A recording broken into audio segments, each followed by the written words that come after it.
Hey, praise the Lord, guys. I am Straw Greenhorn. Woe unto you, therefore, scribes and Pharisees, you hypocrites! For you are like unto whitened sepulchres, which indeed outside appear to be beautiful, but on the inside you are full of dead men's bones and uncleanliness. For you do indeed appear unto men outwardly to be righteous, but on the inside you are full of hypocrisy and iniquity. Woe unto you, scribes and Pharisees! For you do build the tombs of the prophets, and garnish the sepulchres of the righteous, and say, if we had been with them in the days of our father, we would not have been partakers with them in the blood of the prophets. Wherefore you do testify that you are the children of them that did slay the prophets. Fill you up therefore the measures of your father. So here we just see some more rebuke on the scribes and Pharisees. He's giving them line upon line and precept upon precept, everything that will be held against them in the judgment. And a lot of these things apply to us today, because it's the principle of the thing that matters, because we don't ever get over principles. The Bible says that there's nothing new under the sun. As it was in the days of Noah, it's going to be the same thing, just repackaged differently. If you understand, it's just the same thing over and over again. So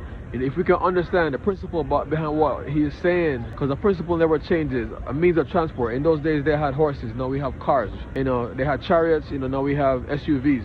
So it's just to really identify the heart of the matter. And like I said, at this point, they've been coming at him so hard and so heavy, accusing him of casting out devils by Beelzebub. When he said, take up that bed and walk, thy sins be forgiven thee, accusing him of blasphemy, questioning his authority. Where did you get the authority from? And from whence did you, who gave you this authority and why are you acting? And all the times that they tempted him with the Sadducees, asking about the 7 brothers who had the one wife, and they don't even believe in the resurrection. So, at this point, he was really dealing with them. And if you think about it, it was really good that he was, because now you have the answer. This is the things that you need to work on, for you to be clean and for you to be right before God as you hope to be and as you think that you are and you're really not. Here are the list of things that you need to work on, and he's giving it to them, line upon line, precept upon precept, one after the other. But Proverbs said that though you should rebuke the fool, his foolishness will not yet depart from him. Though you bray a fool, thou shouldest bray a fool in a mortar of wheat with a pistol, yet shall not his foolishness depart from him.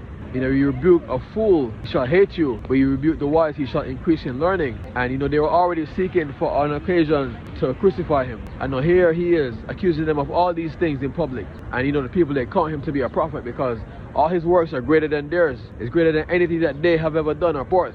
Yeah, we know that you guys know the law of Moses. We know that you guys know how to pray and, and speak in the temple. But can you do these works? So he was, sitting at a higher place in their heart, because he was the star of the show, and the things that he was doing, it wasn't seen before. And now here we have this great prophet saying these things about them. I mean, what's going to happen? Are they going to take it to heart? Are they going to lose some followers?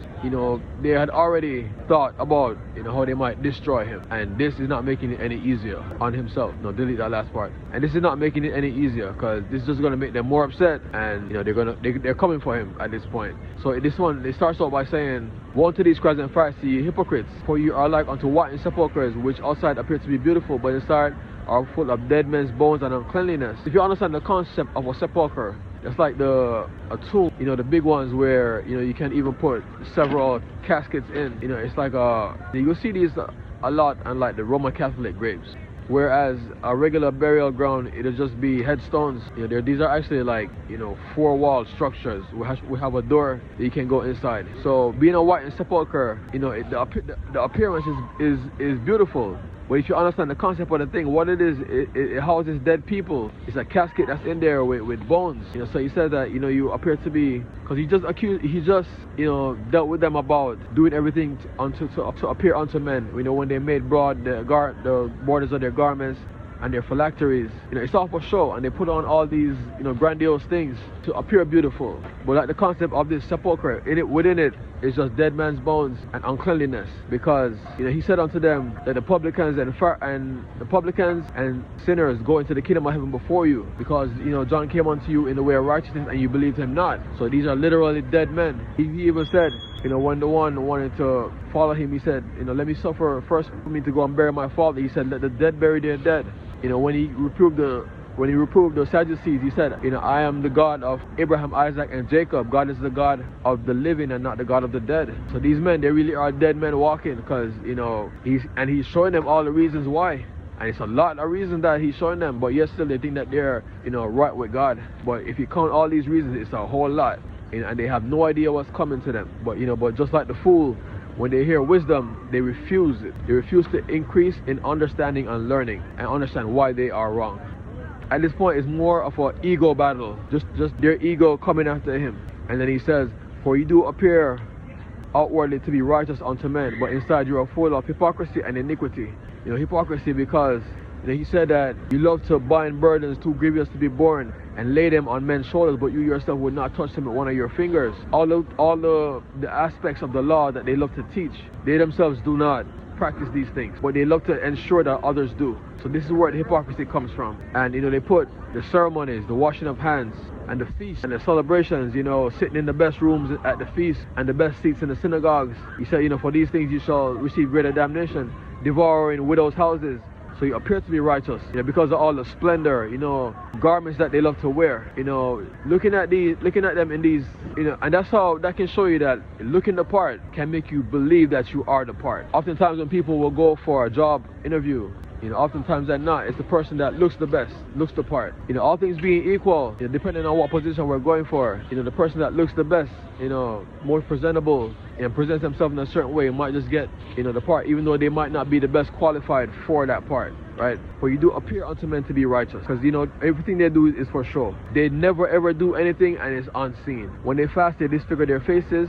When they pray, they stand on the street corners and they recite these long prayers, thinking that they shall be heard for their much speech. So they appear to be righteous, because everything that they do, if somebody's not seeing it, it would be like they would hold off doing it until somebody's around for them to see it. It's like that saying where if a tree falls in the forest and nobody's around to hear it, does it make a sound? That's like them. Because if nobody is around to see them, then it makes no sense. And that's why they appear to be righteous, because people seeing all these things and they get the impression that they are, and because they don't know any better, that this is all for show and it's all hypocrisy. Alright, so then the next one, he says, woe unto you, scribes and Pharisees, you hypocrites, for you build the tombs of the prophets and do garnish the sepulchres of the righteous. Now when he says it's building the tomb of the prophets, what is that to mean? What is that to entail? It's more than one aspect. This can have several meanings, because the law, that's what they operate by. It's the law. They're fully versed in the law. They study this at a young age. They know the whole thing. So them operating by these and teaching these things in the temple and living their whole life after it, they're building the tombs of the prophets, because they're establishing, what they're doing is that they're establishing the prophet. Building the tomb of the prophet is like establishing the prophet. This can also mean that them building the tombs of the prophets, because as you will see later, the part about their fathers killed the prophets, it's literally their hands that build these tombs, because they're the ones that are partaking in the blood of these prophets. So it's twofold, and I'm pretty sure if you look at it more, you can get more meanings. But like a second one I'm trying to say is that they have a hand in the blood of these prophets. They literally are building their tombs, because when they die, they go down as a great name, like the Isaiahs and the Jeremiahs and the Ezekiels, the Nehemiahs. So like I said, it's more than one meaning. For you to build the tombs of the prophets, the first one I said was that they teach, and they live their whole life according to the, I believe it's called, is it the Torah, the Old Testament? The second one is that they are partakers in the blood of the prophets. But then it also says that you garnish the sepulchres of the righteous. This goes back to when he said, you devour widows' houses. It's the same thing. Taking advantage of the people, money-wise. Not having a conscience when it comes to people's money. Garnishing the sepulchres of the righteous. It's really taking advantage of them monetarily, so that you do take away from them, essentially to build your life. Is what I'm seeing here. Because what is to garnish is to take a person's wages away, to pay for something, even if they can afford it or not. So it's basically breaking them down to build yourself. And that's what they like to do. And if you notice, with any corrupt leader, that's how they operate. Any corrupt politician, these corrupt financial investors, these Ponzi scheme guys, they break you down to build themselves. That's what it's talking about when you say you garnish sepulchres of the righteous. So here we have you building the tombs of the prophets and garnishing the sepulchres of the righteous. And they think, and these people, they go on to think that they are right with God. But like I said in my last video, it's giving heed to the non-tangibles. Because in the last one, he said, you do tithe of mint, anise, and cumin. These are things that, you can see that are tangible, your money, your time, service.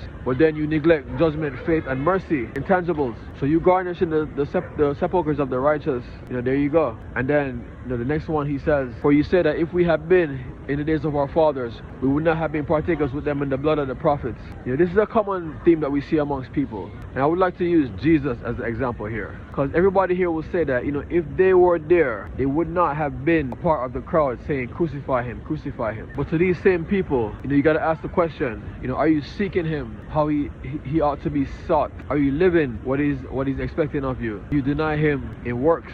Are you given, to greed, lust, fornication, drunkenness, pleasure? Because, if you put, lying, cheating, stealing, killing, if you partake in these things, then you're actually still saying, crucify him, crucify him. And even on a worse level, you're saying that his sacrifice means nothing because you're just going to continue to do what you're not supposed to be doing. People will say that, if I was there, I would not have been, with them that crucified him. But if you look at, the city of Sodom, what did it say? It said all the men of the city surrounded the house, young and great.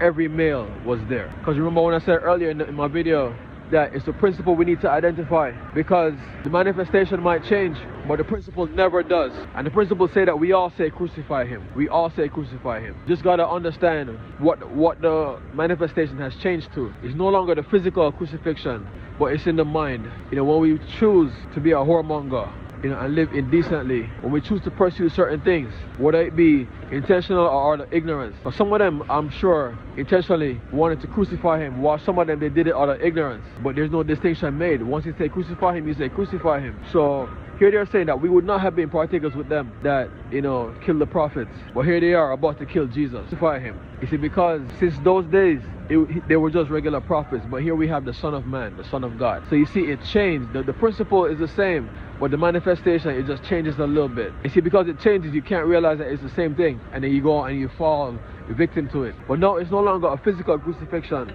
but it's a crucifixion on principle. Everything that he died for to save you from, everything that he came and he battled and defeated, do you then go back and pick these things up and partake in them?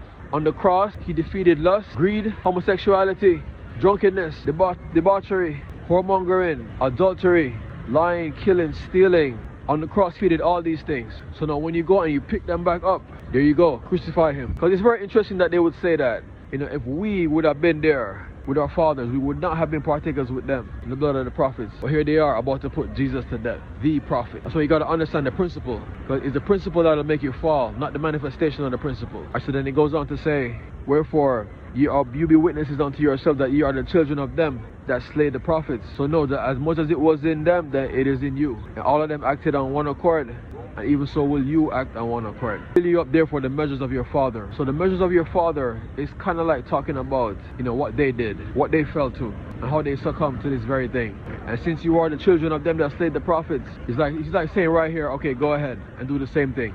Only thing you're going to be doing it to me. Fill you up therefore the measures of your father. But like I said, there's nothing new under the sun. I am Straw Greenhorn.